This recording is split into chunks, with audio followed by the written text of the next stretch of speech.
Panginoon, Ikaw ang naging dahilan upang maisulat ang lahat ng kasulatan upang gabayan kami.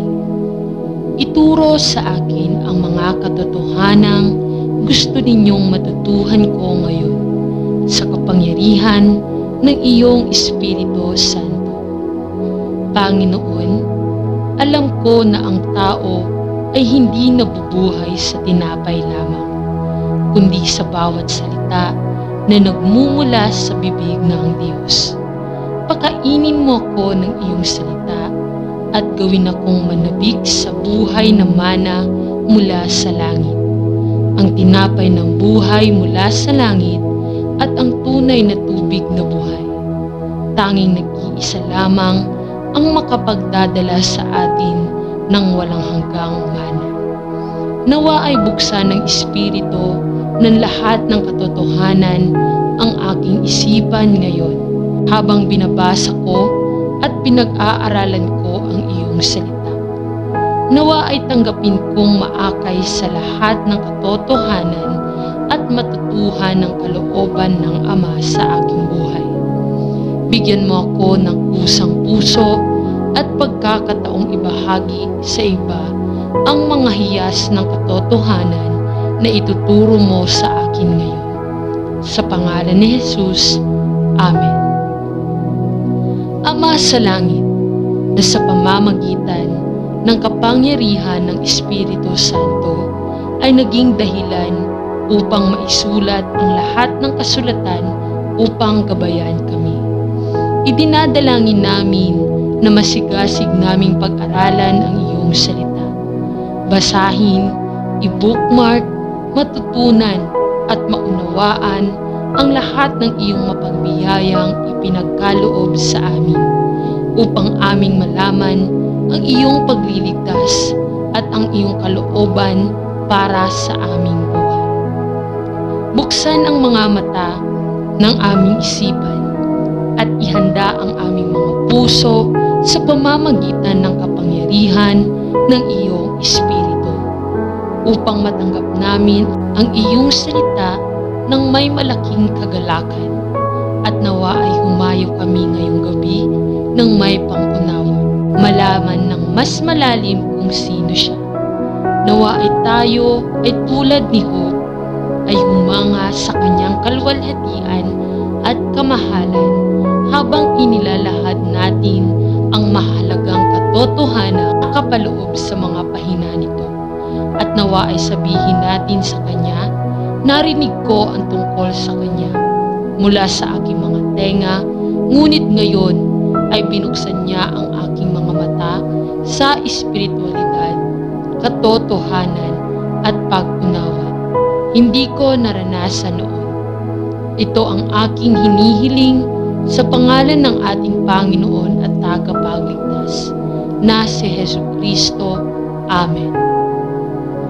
Ama sa langit, liwanagin ang dalisay na liwanag ng iyong salita ng katotohanan sa aming mga puso ngayon at buksan ang mga mata ng aming isipan upang maunawaan ang katotohanang nakapaloob sa mahalagang talatang ito sa banal na kasulatan. Salamat sa iyong salita. Ang iyong salita ay katotohanan at buhay, at kalusugan at liwanag. Ito ay pagkain para sa aming mga kaluluwa at pagpapakain para sa aming mga espiritu. At kami, Panginoon, ay nananabik na pag-aralan ng iyong salita sa ilalim ng patnubay ng banal na Espiritu upang kami ay lumago sa biyaya. Dakilang pagtawag, nagsusumikap para sa gantimpala na tinawag tayo ng Diyos sa langit kay Kristo Jesus. Habang pinag-aaralan namin ang iyong salita, nawa ay dakilain ang iyong pangalan, sapagkat ikaw lamang ang karapat-dapat na papurihan at sambahin, sapagkat ikaw lamang ang banal at mabuti, mapagbiyaya at walang katapusan na mahabagin. Buksan ang aming mga mata upang makita ang iyong katotohanan. Buksan ang aming mga tenga upang marinig ang iyong tinig. Buksan ang aming mga puso upang tanggapin kung ano ang iyong inilaan para sa bawat isa sa amin. At buksan ang aming mga labi para lamang magsabi ng mga bagay na lumuluwalhati sa iyong pangalan. Sa pangalan ni Jesus, kami ay nananalangin. Amen. Panginoon, salamat sa iyong nakasulat na salita at sa makapangyarihang mga katotohanan nito. Dalangin namin na sa kapangyarihan ng banal na Espiritu, buksan mo ang aming mga puso at isipan upang tanggapin ang mga katotohanang gusto mong makita namin.